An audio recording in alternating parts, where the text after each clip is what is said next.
Hello, hello, hello. Lady Aisha Fisher here with some woman to woman words of encouragement. Today we're going to be talking about godly compassion towards others. It's not hard to see that today's culture is one where people are becoming increasingly careless and hard-hearted. 2 Timothy 3:3 says that in the last days, people will be without natural affection, and we see that. This simply means people will lose the natural art of human kindness. Instead, they will become callous to the plight of others. Jesus made a similar statement when he said, "The love of many will wax cold" in Matthew 24:12. We see this type of behavior displayed quite clearly in the ways people comment on social media platforms.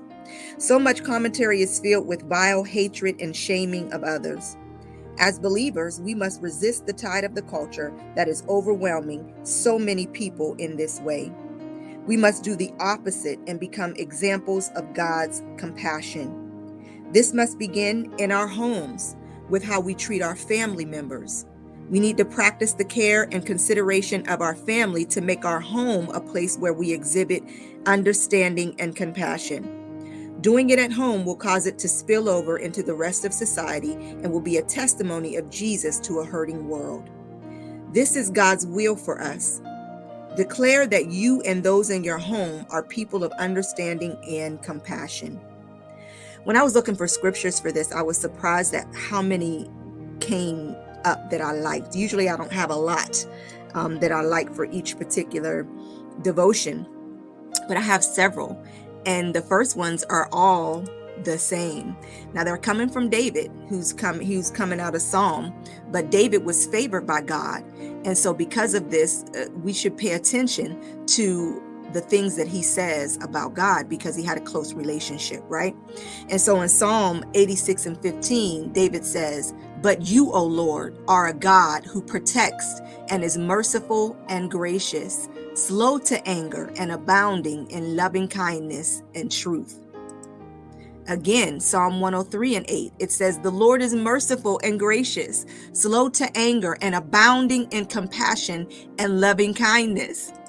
Again, in Psalm 145:8, "The Lord is gracious and full of compassion, slow to anger and abounding in love and kindness." I don't believe that that is a coincidence. This is the nature of God. Amen.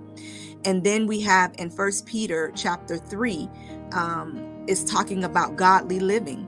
And I'm going to start in verse 8, and this is the Amplified Bible, verses 8 through 12. It says, "Finally, all of you be like-minded, united in spirit, sympathetic, brotherly, kind-hearted, courteous, and compassionate toward each other as members of one household, and humble in spirit.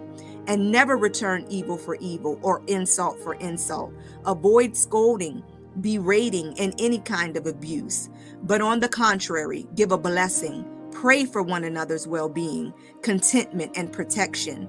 For you have been called for this very purpose, that you might inherit a blessing from God that brings well-being, happiness, and protection.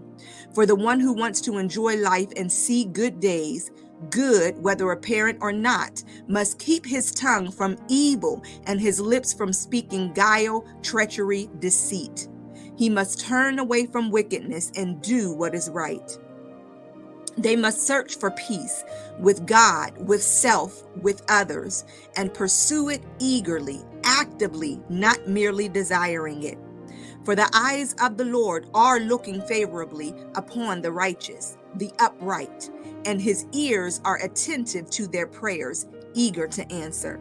But the face of the Lord is against those who practice evil." Glory to God. Hallelujah. Let's do some declarations. We decree that we are family and understanding and a family of understanding and compassion. We are considerate of one another and show each other the love of Christ in every circumstance. We exhibit care, responsibility, and tenderness toward the needs of others. We tend to each other and serve one another with love. We are a family that is courteous, caring, and that looks upon the concerns of others. We demonstrate affectionate love. We declare that all hardness of heart, callousness, or neglect of any kind shall not be named among us. We declare that each day we will exhibit the understanding and compassion of the Lord Jesus Christ. Hallelujah. Glory to God. May you continue to be blessed to be a blessing. Love you.